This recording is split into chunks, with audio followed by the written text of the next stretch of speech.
નમસ્કાર મિત્રો, આજે તારીખ 24 જાન્યુઆરી 2024ને બુધવારના ઇમ્પોર્ટન્ટ કરંટ અફેર્સમાં તમારું સ્વાગત છે.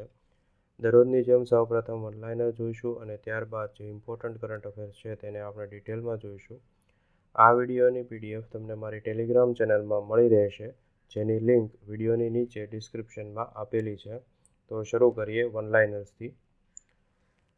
ભુજ ખાતે ભારતીય વાયુસેનાની સૂર્યકિરણ એરોબેટિક ટીમ દ્વારા 25 અને 26 જાન્યુઆરીએ એર શોનું આયોજન કરવામાં આવશે.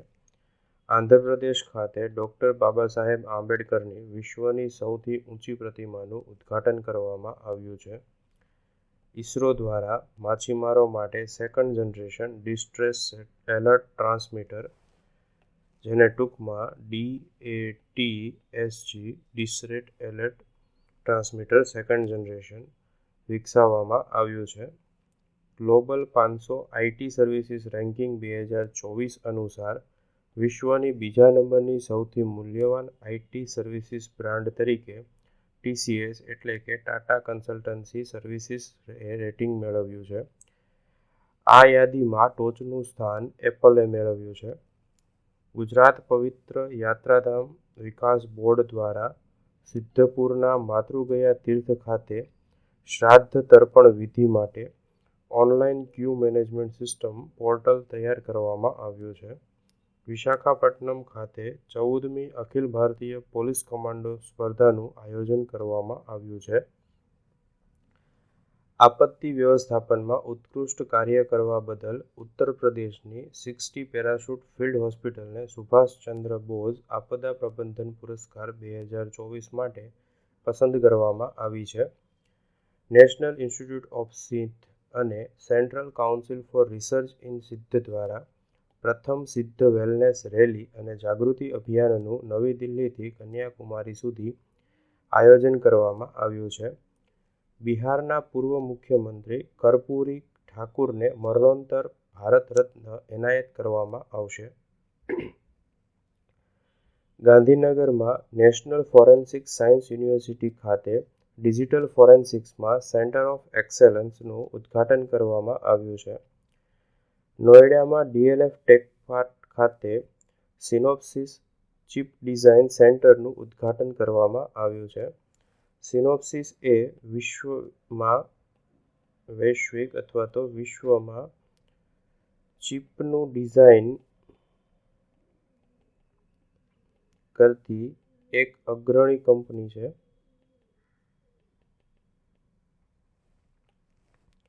ભારતીય રિન્યુએબલ એનર્જી કંપની ACMC અને જાપાની ભારે ઉદ્યોગની અગ્રણી કંપની IHI કોર્પોરેશને ભારતથી જાપાનને ગ્રીન એમોનિયા સપ્લાય કરવા માટેના કરાર ઉપર હસ્તાક્ષર કર્યા છે. આ સાથે આજના ઓનલાઈનર્સ પૂર્ણ થયા. હવે જે ઇમ્પોર્ટન્ટ કરંટ અફેર્સ છે તેને આપણે ડિટેલમાં જોઈશું.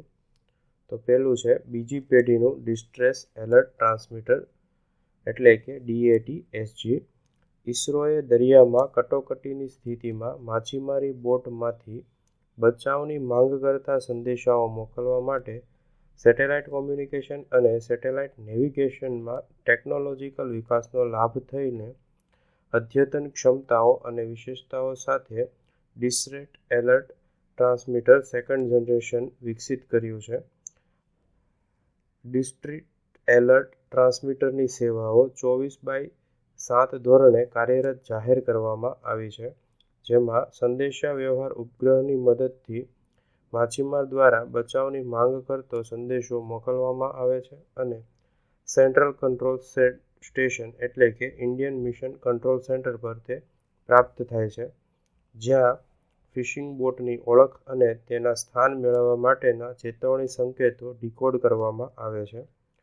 આ માહિતી ત્યારબાદ ભારતીય કોસ્ટગાર્ડના મેરીટાઈમ રેસ્ક્યુ કોઓર્ડિનેશન સેન્ટર એટલે કે MRCCSને ફોરવર્ડ કરવામાં આવે છે, જેનો ઉપયોગ કરીને મેરીટાઈમ રેસ્ક્યુ કોઓર્ડિનેશન સેન્ટર્સ માછીમારોને મુશ્કેલીમાં બચાવવા માટે શોધ અને બચાવ કામગીરી હાથ ધરવાના કાર્યભાર સંકલન કરે છે.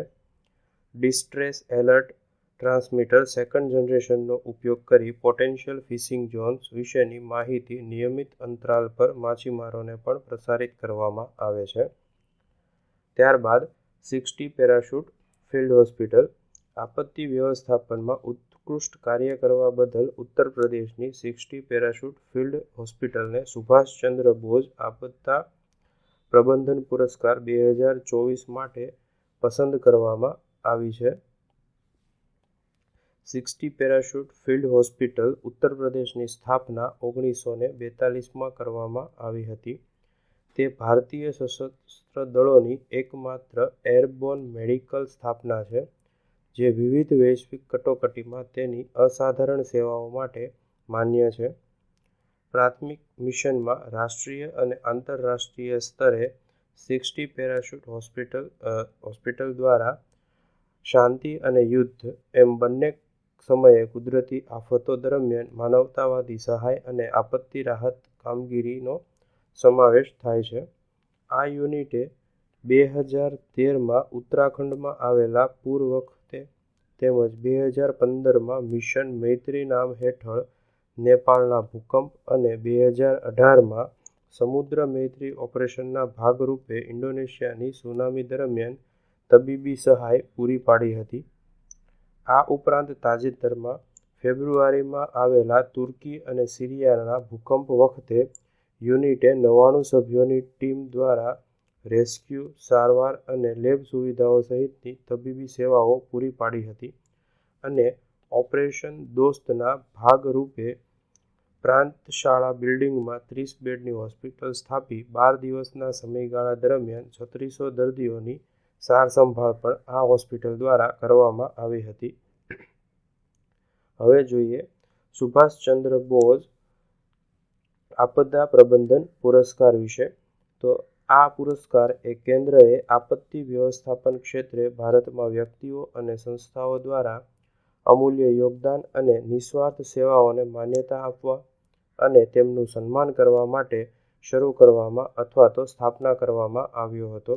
આ પુરસ્કાર દર વર્ષે નેતાજી સુભાષચંદ્ર બોઝની જન્મ જયંતિ એટલે કે 23મી જાન્યુઆરીએ જાહેર કરવામાં આવે છે, જેમાં 51 લાખ રૂપિયા રોકડ પુરસ્કાર અને સંસ્થાના કિસ્સામાં પ્રમાણપત્ર અને 5 લાખ રૂપિયા વ્યક્તિના કિસ્સામાં પ્રમાણપત્ર આપવામાં આવે છે.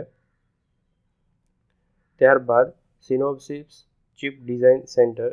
કેન્દ્રીય મંત્રી શ્રી રાજીવ ચંદ્રશેખર દ્વારા સેમિકન્ડક્ટર સ્પેસમાં ભારતની સંભવિતતા અને સિનોપ્સિસ જેવી ભાગીદારીના મહત્વ પર પ્રકાશ પાડતા નોઈડામાં ડીએલએફ ટેકસ્પેસ ખાતે સિનોપ્સિસ ચિપ ડિઝાઇન સેન્ટરનું ઉદ્ઘાટન કરવામાં આવ્યું છે. સિનોપ્સિસના સ્થાપક doctor art D juice synopsis અને ભારતની સમાંતર વૃદ્ધિને સ્વીકારે છે. તેમણે નોઈડા કેન્દ્ર અને સ્ટાર્ટઅપના સંપાદન સહિત ભારતમાં તેમના નોંધપાત્ર રોકાણને પ્રકાશિત કર્યું હતું અને ભાગીદારી પ્રત્યેની તેમની પ્રતિબદ્ધતા દર્શાવી હતી. સિનોપ્સિસનું આ ભારતમાં સૌથી મોટું બીજું ડિઝાઇન સેન્ટર છે, જેમાં 6000 એન્જિનિયરોને રોજગારી આપવામાં આવી છે, જ્યાં ફેબલેસ ચિપ ડિઝાઇનમાં ભારતના વધતા પ્રતિભા પૂલ અને ઇકોસિસ્ટમને પ્રતિબિંબિત કરે છે. સિનોપ્સિસ વિવિધ ડિઝાઇન પોર્ટફોલિયો ઓફર કરે છે અને વૈશ્વિક સેમિકન્ડક્ટર ઉદ્યોગમાં મહત્વની ભૂમિકા ભજવે છે.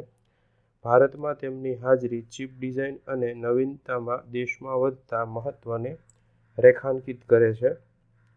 આ સાથે આજના કરંટ અફેર્સ પૂર્ણ થયા. જો વિડીયો ગમ્યો હોય તો લાઇક કરજો. અન્યને ઉપયોગી થાય તેવું જણાય તો વિડીયો તેમની સાથે શેર કરજો.